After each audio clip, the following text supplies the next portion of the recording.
Hello everyone, Ace here, and today, well, I wasn't really expecting to be making a video in this manner, but here we go, I guess. Because as it turns out, Kotaku decided to write an article that's not necessarily safe for work over some Rule 34 material, that just so happens to almost entirely include characters of some rather questionable age, we'll say, such as Hermione from Harry Potter, Misty from Pokemon, and Zelda from, of course, the Legend of Zelda franchise. Now, normally I would give you a link to this particular article. However, the content and more specifically the photos in it are so bad that I'm pretty sure that if I were to, for example, share them on the V board of 4chan, I'd get a ban hammer. Which means that today I'm not actually going to be able to provide you a link to this particular article. Not that I think you'd actually want to see it in person anyways. Because as the article begins with, this is just the author's attempt to laugh at some rather questionable material that they've found on the internet. And so as an article, it has no meaningful purpose. But what's interesting about this article is not the article itself, but rather the reaction that people are having to it. Because as it turns out, members of the social justice community have decided that they've finally had enough of Kotaku and their shenanigans. And as a consequence, people from associated sites such as Reset Era have decided that they're going to call for banning Kotaku now. By the way, a special thanks to both Reset Era Takes and Miss Sophia Narwitz for providing some of the pics that you are seeing now.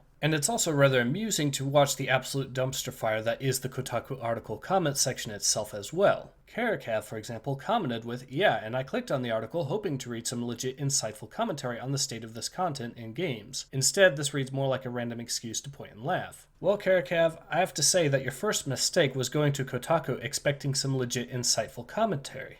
Now, in response to the absolute dumpster fire of backlash that Kotaku is now facing, they have decided to censor some of the worst images from their particular article, specifically those regarding Hermione and Misty. However, they have A, left up the Legend of Zelda pics, which means that they cannot provide you links to the article still, and they are still receiving backlash, and B, the original article has already been archived as well, repeatedly, meaning that the original pics are still up on there in the archived state. So this will now simply never disappear. So the big question that ultimately remains is what is going to happen to Kotaku in the face of all of this? Well, for one, I personally cannot see them keeping their not safe for work articles anymore, because they have already caused severe damage to Kotaku's relationship with the social justice community, one of the very few communities that up until now has still been loyal to Kotaku. However, unfortunately for Kotaku, I do not believe that that would be quite enough to satiate the demands of the SJW. And instead, this may well be the final nail in the coffin for that particular publication, which is not to say that Kotaku will collapse overnight over this. However, if they do lose the support of the social justice community, then I simply cannot see them standing the test of time anymore. But perhaps I'm reading a little too much into this. Either way, feel free to provide your thoughts on this issue in the comment section below. Like I said, I will not be able to provide links to this particular article for obvious reasons, but for those who are genuinely curious, it shouldn't be too difficult to find.